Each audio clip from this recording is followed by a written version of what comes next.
Palavra da Verdade, a exposição bíblica com Hernandes Dias Lopes. Neemias capítulo 1, versos de 1 a 4.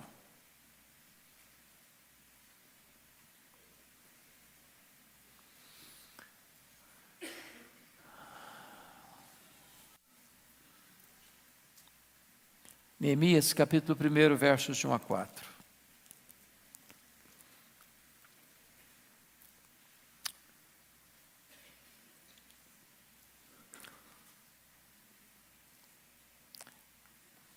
Na minha Bíblia está na página 443, não sei se essa ajuda para você aí. Mas fica antes de Salmos. Abre no meio, Salmos, um pouquinho antes. Ok. Está escrito o seguinte: as palavras de Neemias, filho de Acalias, no mês de Quisleu, em torno de novembro, dezembro, no ano 20º, estando eu na cidade de Suzã, veio Anani, um dos meus irmãos, com alguns de Judá. Então lhes perguntei pelos judeus que escaparam e que não foram levados para o exílio e acerca de Jerusalém. Disseram-me: os restantes, que não foram levados para o exílio e se acham lá na província, estão em grande miséria e desprezo. Os muros de Jerusalém estão derribados e as suas portas queimadas. Tendo eu ouvido estas palavras, assentei-me e chorei, e lamentei por alguns dias, e estive jejuando e orando perante o Deus dos céus. Amém. Eu quero hoje conversar com vocês sobre o tema Neemias, um político que não se corrompeu. Neemias, um político que não se corrompeu. Bom, irmãos, eu estou plenamente convencido, à luz das Escrituras, que a vocação política, a vocação para a vida civil, ela é uma sacrossanta vocação. Eu não posso concordar com esta ideia de que um crente piedoso não deva fazer parte de política porque o poder corrompe. Esta não é uma verdade plena. Se você for examinar detidamente, não é o poder que corrompe. O poder revela os corrompidos. A corrupção não está no poder, a corrupção está no coração. É do coração que procedem todas as formas de males da sociedade. Então, o pensador francês Jean-Jacques Rousseau estava equivocado quando ele disse que o homem é produto do meio. Isso não é verdade. Não é o homem que é produto do meio. O meio é que é produto do homem. Não é o meio que nos corrompe. Somos nós quem corrompemos o meio. Porque o mal não vem de fora. O mal vem de onde? Do coração. Do coração. Pois bem, eu gostaria que você pudesse então olhar à luz da Bíblia que houve homens de Deus no passado que ocuparam posições políticas, muito embora diferenciados do nosso sistema democrático. É o caso de José do Egito. É o caso do profeta Daniel, que foi uma espécie de primeiro-ministro na Babilônia, no Império Medo-Persa. E é o caso de Neemias, que foi governador de Jerusalém. Eu queria que você pudesse entender isso comigo, porque no ano 586 a.C., a Babilônia cercou Jerusalém e levou o reino do sul, o reino de Judá, para o cativeiro. Isso depois de 2 cercos anteriores, 606, 596. Mas a queda de Jerusalém se deu em 586. O cativeiro babilônico durou 70 anos. Portanto, o retorno da primeira leva de judeus da Babilônia, com Zorobabel, para a construção do novo templo, deu-se em 516. Depois veio outra leva com Esdras para ensinar a lei. E agora com Neemias vem a terceira leva. Mas isso muito tempo depois, estou falando por volta aí do ano 444 a.C. Portanto, eu estou falando que a cidade de Jerusalém, desde sua queda, que aconteceu em 586 a 444, tem aí mais de 140 anos, que está debaixo de escombros, pedras reviradas, portas queimadas, muros caídos. E é nessa conjuntura que Neemias, que certamente nasceu no cativeiro, é claro, porque já tem mais de 120 anos que isso aconteceu, ele é um homem de muita importância, era copeiro do rei Artaxerxes, e era um cargo de confiança do rei, porque provava a comida do rei antes do rei ingeri-la, com medo de envenenamento.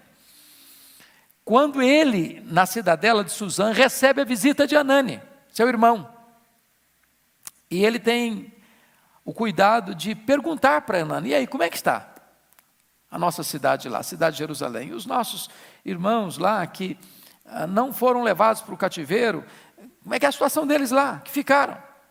E Anani então dá uma informação para Neemias, e a partir dessa informação, tudo muda na história de Neemias, na história de Israel. Então eu queria que você olhasse comigo algumas lições aqui deste político que não se corrompeu. Bom, dizer para vocês que nós estamos vivendo um momento tão crítico do Brasil é chover no molhado, não é verdade?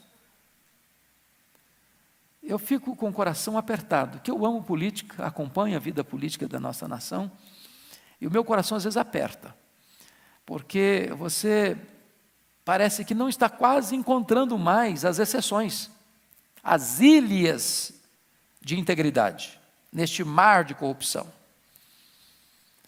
Você não pode dizer, não, esse partido político é incorrupto, esse não, esse nunca teve uma mácula, uma mancha, ou não, essa ideologia aqui partidária, essa é completamente ilesa de qualquer suspeita. Nós estamos vivendo esse drama, né, das CPIs, as CPIs dos anãos do orçamento, escândalo das ambulâncias, o mensalão, o petrolão. Hoje filmes são feitos, né, sobre a Polícia Federal, agora uma série do Netflix, o mecanismo, e tudo isso trazendo à tona os porões não muito limpos da política brasileira. Nós estamos quase que nas vésperas de uma importante decisão do Supremo Tribunal Federal. O Brasil todo está de olhos voltados para aquela decisão da próxima quarta-feira. O Brasil está sendo convocado às ruas para o dia de amanhã, uns a favor, outros contra qualquer das posições que o Supremo Tribunal Federal tomar. Vai ter gente a favor, vai ter gente contra. De certa forma, nós estamos vivendo aí esse grande drama. Não só no Brasil, a situação política complexa no mundo inteiro. E a grande pergunta é, será que hoje, século 21, é possível você pensar num político que não se corrompe? E eu queria que então nós olhássemos para o passado, para encontrar essa resposta. Neemias, um político que não se corrompeu. Em primeiro lugar, Neemias, um político que tem coragem de fazer perguntas. Confira comigo os versos 1 e 2. É o mês de Quisleu, é o ano já 20º, estando eu, diz ele, na cidadela de Suzã, que era a cidade de férias do rei Artaxerxes. Quando veio Anani, um dos meus irmãos, com alguns judeus, então lhes perguntei pelos judeus que escaparam, que não foram levados para o exílio, e acerca de Jerusalém. Agora, notem vocês que fazer perguntas é muito perigoso. Cuidado ao fazer perguntas. Sabe por quê? O irmão André escreveu um livro, um comentário de Neemias, ele diz o seguinte, que quando você faz perguntas e você recebe respostas, ao receber a resposta e tomar ciência do que está acontecendo, Deus está, nesse momento, levantando você para ser resposta da solução desse problema que você está tomando conhecimento. Foi porque Neemias perguntou, e porque ele ouviu o relato do que estava acontecendo, é que nesse momento Deus o chama para a grande missão de ser o restaurador da cidade de Jerusalém. O que é vocação? Vocação, alguém já disse, que acontece de duas maneiras. Primeiro, um chamado interno. Você sabe que foi chamado para uma causa. Aquilo queima no seu peito. Mas em segundo lugar, vem de uma consciência de uma necessidade externa. Você passa e vê um problema que mexe com você. Deus levanta você para ser o solucionador daquele problema. Então, note vocês que às vezes nós temos clichês na nossa cultura. Você chega para alguém e diz assim: bom dia, como vai? Esse como vai no pacote do bom dia. E é só clichê, porque nós não temos nem tempo nem vontade de escutar a pessoa. Você fala: não estou bem, não estou passando a luta, rapaz. Não, esse problema é seu, não quero saber disso não. Então, como vai é um clichê. Porque quando você pergunta como vai, pressupõe que você quer ouvir. E ao ouvir, você se torna responsável para ajudar essa pessoa a resolver esse problema. Então não faça perguntas se você não quer se envolver. E ao receber respostas, você se torna responsável para ser um instrumento de Deus na solução desse problema. Agora note você que ao fazer perguntas, você se identifica com o problema e com as pessoas que estão sofrendo o problema. Aqui começa a história política de Neemias. Não tem político que não se corrompe alienado. Um político alienado não é um político. Um político que não sente os fardos do seu povo, o peso que oprime o seu povo, ele não é um político. Ele é um explorador, ele é um aproveitador. E não um servo do povo, não um diácono do povo, não um servidor público. Segundo lugar, Neemias, um político que diagnostica o problema do seu povo. Olha comigo qual foi a resposta do verso 3. Disseram-me, os restantes que não foram levados para o exílio e lá se acham, ou se acham lá na província, estão em grande miséria e desprezo. Os muros de Jerusalém estão derribados e as suas portas queimadas. Então, essa informação aqui para nós talvez não tem muita coisa a ver, mas para aquela realidade cultural tinha tudo a ver. E aqui tem 4 sintomas que vão ajudar Neemias a fazer o diagnóstico da situação da cidade para a qual ele vai ser chamado para ser governador. Primeira coisa que ele nota, muros caídos. O que significa isso? As cidades da época eram cidades amuralhadas. Não tinha um serviço policial tão complexo e tão importante de segurança como temos hoje. Então o que acontecia? As cidades eram muradas, se colocava um guarda em cima do muro, porque ao longo do muro se faziam torres de vigia, e esse guarda que ficava em cima do muro é quem tocava a trombeta, anunciando o povo de um possível ataque do inimigo. Então o povo se reunia, se resguardava, se preparava. Então quando eu disse que a cidade está com os muros caídos, o que significa? Em primeiro lugar, falta de segurança pública.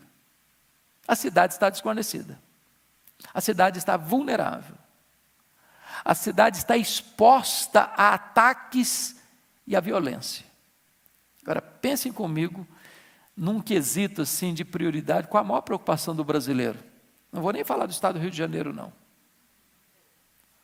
A maior preocupação do brasileiro hoje é segurança. Você tem medo de sair de casa. Você bota tranca, você bota cerca elétrica, você bota cachorro bravo no quintal. Alguns que podem, blindam os carros. Nós estamos vivendo esse drama da insegurança. Segunda coisa, portas queimadas a fogo. O que significa isso para nós? Hoje nada. Naquele contexto lá, os juízes julgavam as causas do povo na porta da cidade, ou nas portas da cidade. Quando diz que as portas estão queimadas, significa que o poder judiciário está desmantelado e não tem condições de agir. Ou seja, não tem sistema legal, não tem amparo legal, não tem exercício da justiça. Não só a cidade está vulnerável, sujeita a ataques, sem qualquer capacidade de resistência, mas também não existe uma lei que está governando, que está regendo, não existe um sistema judiciário que mantenha a ordem pública em funcionamento. Bom, quando o próprio poder judiciário está sem funcionar da forma que deve funcionar, então o povo se sente de fato muito inseguro. Você pensa que é assim no Brasil hoje? Não é isso que estamos também assistindo hoje?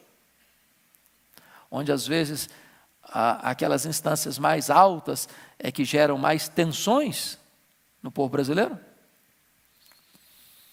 Mas o que mais ele diagnostica? Notem vocês que ele está dizendo o seguinte: estão em grande miséria. Isso significa que o povo está entregue o quê? A pobreza e mais a exploração.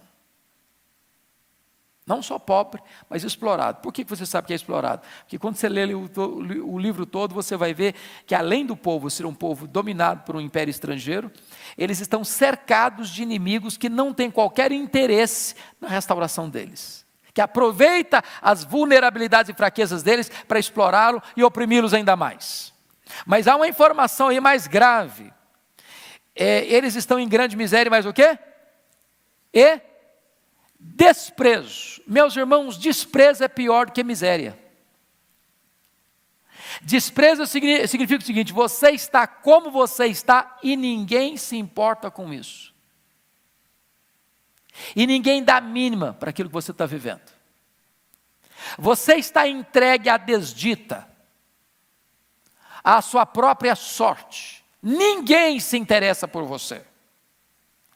Então, notem vocês que é isso que Neemias diagnostica. Um político é alguém que tem essa capacidade de fazer a leitura do que o povo está vivendo. Nós estamos num ano de eleição, e é muito, muito triste, irmãos, quando percebemos que às vezes até o povo evangélico contribui para a corrupção do país. Chega a época de campanha, quantos pastores trocam voto por tijolo, por telha, por saco de cimento? Quantas denominações que fazem das suas igrejas curral eleitoral? Que põe um candidato para defender os interesses particulares daquela igreja específica ou daquela denominação específica, em vez de estar cuidando do interesse da coletividade. Nós precisamos orar a Deus para que Deus levante pessoas no nosso meio para a vida pública. Mas entenda uma coisa comigo: para uma pessoa exercer essa função, ela tem que ter 3 características essenciais. Primeiro, ela precisa ter vocação. Vocação. E vocação significa o seguinte, meu amado: eu entro na vida pública não é para me abastecer, não é para me locupletar, não é para me servir, é para servir o povo. O líder político, ele é um servo de Deus e um servo do povo. Ele não entra lá para encher o bolso dele, ele entra lá para atender as necessidades do povo. Segunda coisa, é alguém que tem que ter preparo. Porque às vezes as pessoas até se levantam no meio evangélico, mas são as pessoas menos preparadas. E se não tiver preparo, vai ser inocente e útil, vai ser massa de manobra. Terceira característica de um político: ele tem que ter uma ética, um valor moral, uma postura moral incorrigível. É preciso ter uma ética que não transige nem com a pressão, nem com a sedução do poder. Então notem vocês que o problema não era só antigo, o problema também é contemporâneo. Terceira característica de Neemias, um político que não se corrompeu. Neemias, um político que ora e age. Olha comigo o versículo 4. Tendo eu ouvido essas palavras, assentei-me e chorei, e lamentei por alguns dias, e estive jejuando e orando perante o Deus dos céus. É claro, meus amados irmãos, que nós não estamos dizendo que um político, no contexto de um país laico, que não seja, vamos dizer, um evangélico, não possa ser um político de projeção. Não estamos dizendo isso. Nós estamos falando dentro de um contexto cristão. Porque hoje, quando um político diz que ele ora ao Deus dos céus, ele é criticado, ele é zombado, ele é escarnecido, ele é humilhado. Mas notem uma coisa, um homem público precisa entender uma coisa. Oxalá toda a nação entendesse isso. Que toda autoridade constituída, desde o presidente da República, Senado Federal, Câmara de Deputados Federais, deputados estaduais, prefeitos, vereadores, todos eles, ministros de Estado, secretários de algumas pastas, todos estão debaixo da autoridade de Deus. Debaixo da autoridade de Deus. São ministros de Deus. Sabe o que significa a palavra ministro lá em 1 Coríntios 13? Diáconos. Todo político tinha que entender isso, ele é um diácono de Deus, para servir ao povo. Para servir ao povo. Então, é alguém que teme a Deus, que ora a Deus, que reconhece a soberania de Deus, que Deus dirige a história. Segundo, um líder sabe que Deus é quem abre portas, quem provê os recursos, desperta o povo, livra do inimigo e dá a vitória. Se você lê o livro de Neemias, você nota o seguinte, ele fala com Deus, depois ele fala ao rei Artaxerxes, depois ele busca a ocasião certa para buscar recursos. Ele é alguém que tem habilidade de falar com os céus e falar com a terra, de falar com Deus e falar com os homens, capacidade de orar e capacidade de agir. Porque orar sem agir não é certo, agir sem orar também não é certo. As duas coisas precisam caminhar juntas. Foi isso que Neemias fez. Olha comigo aí, capítulo 2, versículo 4. Quando ele vai conversar com o rei, ele vai servir ao rei, e ele está triste, diante da informação que recebe. E aí, o rei pergunta para ele, por que ele estava triste se ele não estava doente? E ele responde no versículo 3, como não me estaria triste o rosto, se a cidade onde estão os sepulcros de meus pais está assolada, tem as portas consumidas pelo fogo? Disse-me o rei, que me pedes agora? Olha que coisa interessante. Então orei ao Deus dos céus. Sabe aquela oração relâmpago? Preste atenção. O rei pergunta assim, o que você quer que eu faça agora? O que você me pede? Não, pera um pouquinho lá, eu vou entrar no quarto, vou orar primeiro, depois eu venho responder ao Senhor. Não dá para fazer isso. É agora, meu filho, ó. É aquele momento que você faz uma oração assim de 10 segundos. E você não verbaliza a oração, você pensa a oração. Porque Deus lê pensamento. É aquele momento assim, eu sou dependente de Deus, agora esse homem vai ter uma ação, e eu preciso que Deus toque o coração dele, para que essa ação dele seja a ação que espelhe aquilo que o povo precisa, e que traga glória para o nome de Deus. Ação e oração, oração e ação. Notem mais. Neemias, quarto lugar. Um político que não se corrompeu é um homem que tem discrição e encorajamento. Por favor, olha comigo capítulo 2, versículo 12. Ele consegue permissão do rei para ir a Jerusalém, para restaurar a cidade de Jerusalém. Ele pede cartas para que ele possa ter passagem livre por territórios ocupados. Ele pede cartas para que ele possa ter material, madeira para reconstrução. Ele tem uma soldadesca que vai, uma guarda real que vai acompanhando. Mas quando ele chega em Jerusalém, ele tem sabedoria para não abortar o projeto, fazendo uma abordagem precipitada do assunto. Primeiro ele investiga, primeiro ele examina, primeiro ele Ele faz um diagnóstico. Primeiro, ele faz uma radiografia do problema. Primeiro, ele tem ciência do que está acontecendo, para que depois, então, ele motive o povo, ele encoraje o povo para se levantar e para agir. Então, notem comigo essa coisa tão interessante. Capítulo 2, versículo 12. Você pode ler o versículo 12 comigo? Vamos lá? Então, à noite me levantei, e uns poucos homens comigo. Não declarei a ninguém o que meu Deus me pusera no coração para eu fazer em Jerusalém. Não havia comigo animal algum, senão o que eu montava. Então, o que ele está fazendo aqui?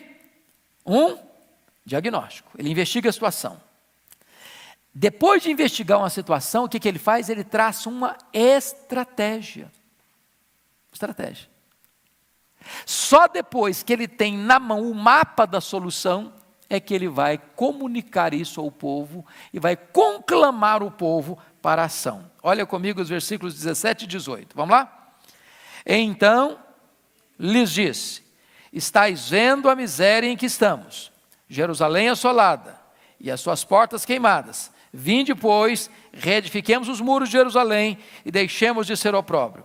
E lhes declarei, como a boa mão do meu Deus estivera comigo, e também as palavras que o rei me falara. Então disseram: disponhamo-nos e edifiquemos, e fortalecer as mãos para a boa obra. Então, prestem atenção nisso, meus amados irmãos, que um líder tem conhecimento do problema, tem um projeto de solução para o problema e tem palavras certas de motivação.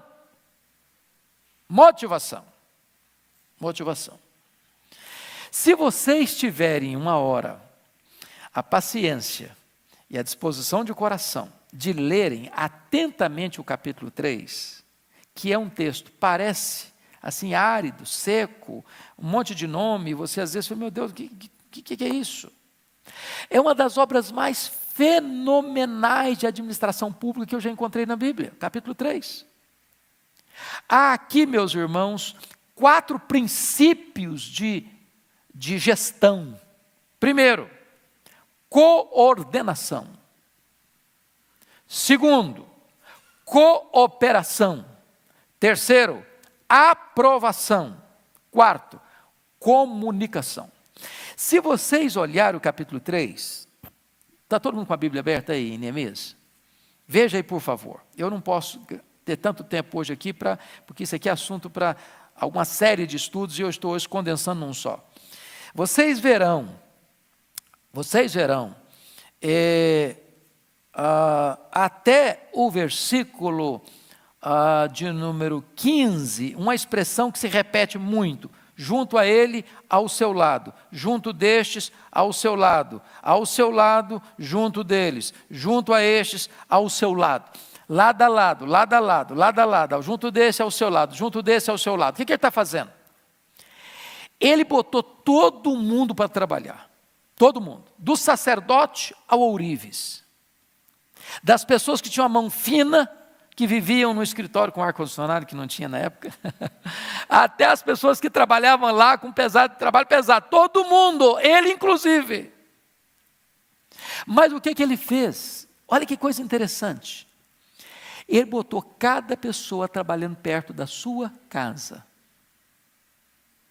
Ele não pegou um camarada que morava lá no sul da cidade, não, você vai construir um muro lá no norte da cidade. O cara lá do norte, você vai lá para o sul. O que ele está fazendo com isso? Primeiro, otimizando tempo. Segundo, otimizando recursos. Terceiro, otimizando proteção. Porque se uma coisa pegar, um inimigo invadir, quem é que você vai querer proteger primeiro? Quem? Sua família. Sua família. Quando é que você se sente mais assim confortável para trabalhar? É quando você está perto da sua família, ou você está muito longe da sua família? Você está perto. Ele colocou todo mundo trabalhando perto da sua casa. Os lugares mais distantes, ele aproveitou gente que morava fora de Jerusalém. Tudo isso é o quê? Estratégia. Estratégia.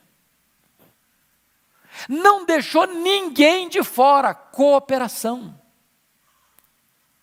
Todo mundo é útil. Todo mundo pode contribuir, todo mundo pode fazer. Eu não abro mão da cooperação de ninguém, até das mulheres. Até as mulheres estavam lá com a mão na massa, mexendo com pedra, levantando muro. Até os ourives que mexiam com coisinhas, detalhes, de engastezinho de ouro, estava lá mexendo com pedra bruta. Até o sacerdócio que estava lá fazendo o ofício, você também está aqui, ó. Todo mundo. Cooperação. Agora, é interessante, a aprovação, ele cita as pessoas por nome. Ele não lida com gente como massa. Ele lida pelo nome, porque você tem valor, porque você tem significado, você tem nome. E mais do que isso, irmãos, a comunicação era muito boa, porque chegou um momento que ele disse para o povo seguinte: nós estamos muito separados. Tem brechas, vamos ficar mais juntos. Quando os inimigos vieram para atacar, sabe o que ele fez? Botou metade trabalhando, metade protegendo. Quando a coisa aliviou um pouco mais, o cara trabalhava com uma espada na mão e a outra mão trabalhando. Ou seja, era um homem que tinha o cuidado de proteger o povo se sentia protegido pela liderança dele. Não era aquele líder que botava o povo no sacrifício para se livrar. Não, ele colocava a cara dele na frente para proteger o povo. Este é um político que não se corrompeu. Quinto lugar. Neemias, um político que lidou vitoriosamente com a oposição e a perseguição. Bom, é claro, irmãos, que nenhum líder, seja ele que área for da vida, passará seu trabalho, seu ministério, sem enfrentar a oposição. Eu queria que vocês olhassem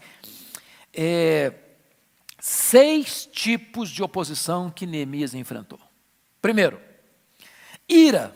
Olha comigo, capítulo 2, versos 9 e 10. Quando ele está vindo para reconstruir a cidade de Jerusalém, e ele consegue cartas, ele consegue recursos, ele consegue madeira, ele consegue os oficiais do exército e cavaleiros para acompanhá-lo. Olha aí o que está escrito no versículo 10, 2:10. Leia comigo. Disto ficaram sabendo Sambalá, o Eronita, e Tobias, o servo amonita. E muito lhes desagradou que alguém viesse a procurar o bem dos filhos de Israel. Tem gente que não vai ficar feliz se você estiver bem. O bem do povo é o mal para alguns. Pode ter certeza disso.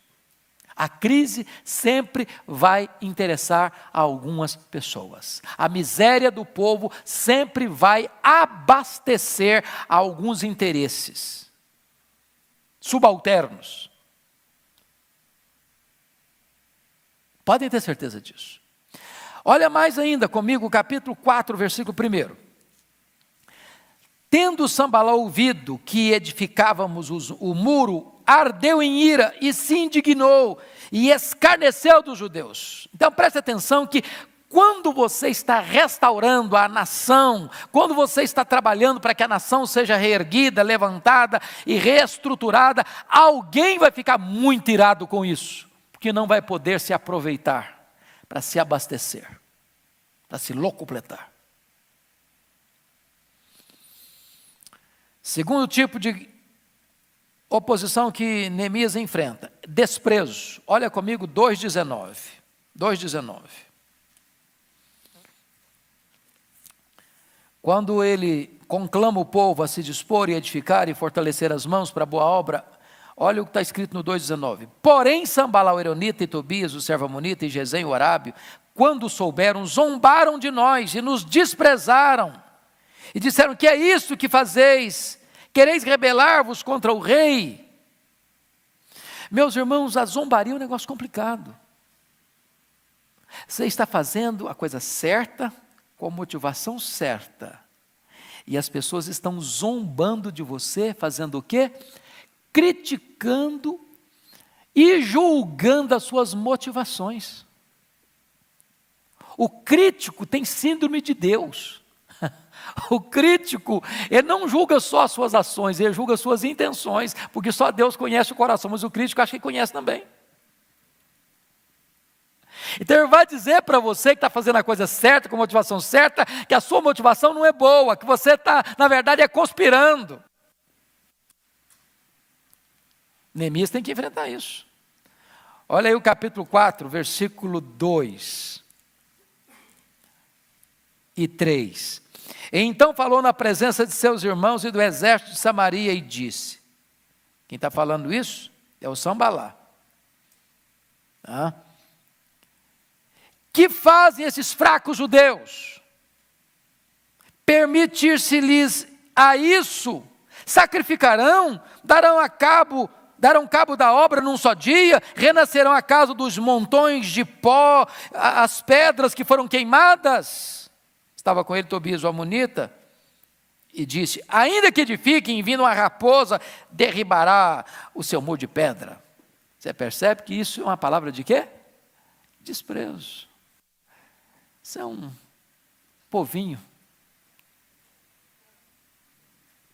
O que é isso? Estão pensando o quê? Que eles vão conseguir sair dos escombros? O murozinho que eles vão levantar aí vai ser tão fajuto que passando uma raposa derruba. Você percebe? A atitude de humilhação, de zombaria, de escarnecimento. Terceira arma, terceira oposição, boataria. Olha o capítulo 4, versículo 11 comigo. Disseram, porém, os nossos inimigos, nada saberão disto, nem verão, até que entremos no meio deles e os matemos, assim faremos cessar a obra. Quando os judeus que habitavam na vizinhança deles, 10 vezes nos disseram, de todos os lugares onde moram, subirão contra nós.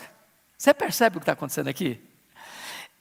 Tem gente que está trabalhando ali no limite, na cerca deles, e eles estão dizendo, nós vamos chegar lá, nós vamos matar, nós vamos fazer, nós vamos acontecer, enchendo o ouvido de quem está ali no muro, ali pertinho deles. Para quê? Para que aqueles que estão ouvindo essas conversas fossem lá e buzinassem no ouvido do povo, nós vamos ser atacados, eles vão nos matar, eles vão arrebentar com a gente, vão quebrar com a gente. Não, desestabiliza o povo, tira o moral do povo, tira o ânimo do povo. Isso se chama de boataria. É você espalhar uma conversa meio enviesada para desestabilizar, para tirar o foco. Mas notem mais, você vai perceber no 4:7,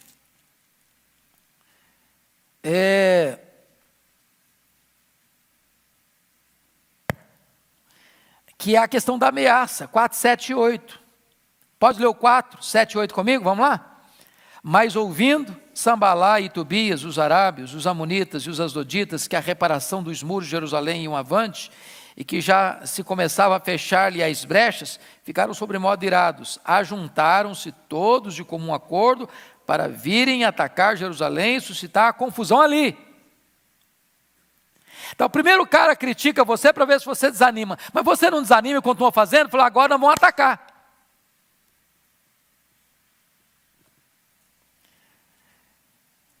Pois bem, vamos partir para o penúltimo oposição. Diálogo, capítulo 6, versículo 2. Olha aí, que coisa interessante. Sambalá e Gesem mandaram dizer-me, vem, encontremo-nos nas aldeias, no vale de Ono, porém tentavam fazer-me mal. Olha a resposta de Neemias no verso 3. Enviou-lhes mensageiros a dizer, estou fazendo uma grande obra, de modo que não posso descer.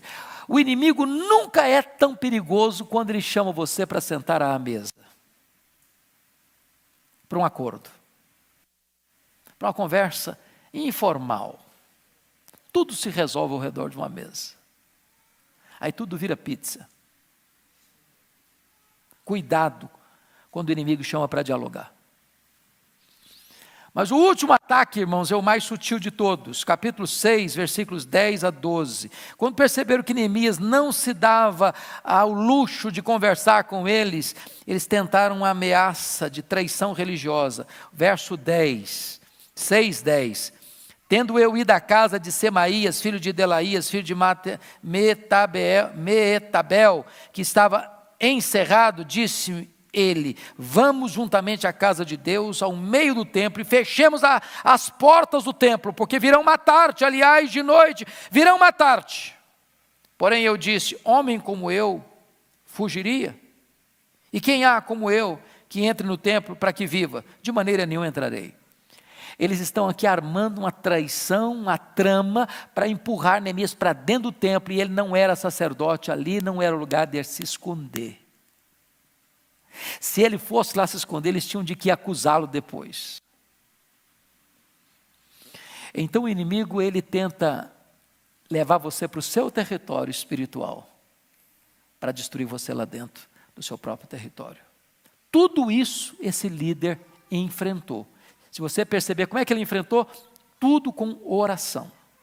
Segundo, com integridade. Terceiro, chamando o povo para se unir e trabalhar. Neemias, um político que não se corrompeu. Sexto lugar, um político que sabe lidar com os ataques que vêm de fora e com as pressões que vêm de dentro. Agora preste atenção aqui. Para mim, essa é uma das coisas mais incríveis desse livro. Porque às vezes você pensa que o problema de um líder é só os problemas de fora para dentro, dos inimigos da obra. Mas os piores problemas de um gestor público ou de um líder espiritual não vêm de fora, é fogo amigo. É quando o problema está aqui dentro. E qual era o problema que estava dentro? Eu chamo a sua atenção para isso. Qual o problema de dentro? Chamava-se usura. Usura. O que é usura, irmãos? Usura é quando você aproveita uma crise para se abastecer da crise. Então o que está acontecendo? Esse povo está com os muros quebrados, as portas queimadas, grande pobreza e miséria, e mais o quê? Desprezo. Então esse povo não tem dinheiro, esse povo está passando uma magrela, mas tem gente que consegue sobreviver na crise, não tem? Tem. Então o que acontece? Vamos fazer a obra, vamos, todo mundo, pobre, rico, todo mundo, gente que tem título e gente que não tem título, gente que trabalha na agricultura, gente que trabalha na cidade, ouriço, todo mundo. Só que na hora que a coisa pega mesmo, os mais carentes não tinham comida para botar na panela para comer. Aí o que acontecia? Ia lá no irmão que tinha dinheiro, falou: meu irmão, eu estou passando necessidade. Aqui, ó, custa tanto, você vai me pagar tanto de juro. Juros altíssimos. Aí não tinha o que pagar, falou: bom, você penhora a sua casa. Aí penhorou a casa, não tem mais a pagar, agora você penhora seu filho, vai ser meu escravo. E de repente o processo da opressão começa dentro de casa, do judeu oprimindo o judeu. Percebeu? Eles estão aproveitando a miséria, a pobreza do seu povo para se abastecer, ficar mais rico ainda. Porque quando o cara está com fome, ele faz o negócio que você quiser. Quanto de juro? É tanto. Eu tenho que pagar, porque senão eu morro de fome. Olha o que está acontecendo, capítulo 5, ele vai enfrentar isso. Qual o problema que o povo está enfrentando lá? Primeiro problema, fome. Fome. Capítulo 5 e 2. Foi grande, porém, o clamor do povo e de suas mulheres contra os judeus, seus irmãos, porque havia os que diziam: somos muitos, nós, nossos filhos, nossas filhas, que se nos dê trigo para que comamos e vivamos. Ô, gente, eles não estão pedindo luxo, estão pedindo pão. Fome é o problema deles. Além da fome, tem outro problema. Outro problema. Qual o problema? Dívidas. Olha o verso 3. Também houve os que diziam: as nossas terras, as nossas vinhas e as nossas casas hipotecamos para tomarmos trigo nessa fome. Mas não era só fome e dívida, não. Tinha mais, tinha impostos. Olha o versículo 4. Houve ainda os que diziam: tomamos dinheiro emprestado até para o tributo do rei sobre as nossas terras e as nossas vinhas. Olha que coisa triste. Você pega dinheiro emprestado para pagar imposto. E aí, o que acontece? Versículo 5. Eles perderam duas coisas, irmãos: perda da liberdade e perda da esperança. Olha o verso 5. No entanto, nós somos da mesma carne como eles, e nossos filhos são tão bons como os deles. E eis que sujeitamos nossos filhos e nossas filhas para ser escravos, perda de liberdade. Algumas de nossas filhas já estão reduzidas à escravidão. Não é apenas possibilidade, é fato. Agora, perda da esperança. Não está em nosso poder evitá-lo, pois os nossos campos e as nossas vinhas já são dos outros. Ou seja, somos escravos e não temos esperança. O poder de mudar isso não está na nossa mão. Você percebe quando a crise é interna? Pois bem, vamos entender agora o que está acontecendo aqui. Neemias, um político que não se corrompeu. O que é que ele vai fazer com esse problema interno? O externo ele enfrentou, e o interno, como é que ele vai tratar? Então vamos ver. Um político que não se corrompe é conhecido por aquilo que ele não faz. Não faz. Olha o verso 15 comigo do capítulo 5. Mas os primeiros governadores que foram antes de mim oprimiram o povo e lhe tomaram pão e vinho, além de 40 ciclos de prata, até os seus moços dominaram sobre o povo. Porém, eu assim não fiz, por causa do temor de Deus. Então, o que ele está dizendo?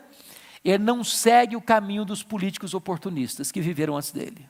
Os oportunistas exploraram o povo, saquearam o povo, exploraram o povo. Ele diz, eu não vou ser assim. Então há esperança, irmãos, de mesmo numa história de corrupção no Brasil, desde o Brasil colônia, passando pelo Brasil império, depois para o Brasil república, há esperança que Deus possa levantar gente honesta. Há esperança. Há esperança. Eu não fiz assim. Eu botei um ponto final nessa hemorragia, nessa sangria. Agora notem mais, ele não permite esquemas de corrupção no seu governo, versículo 15, parte B.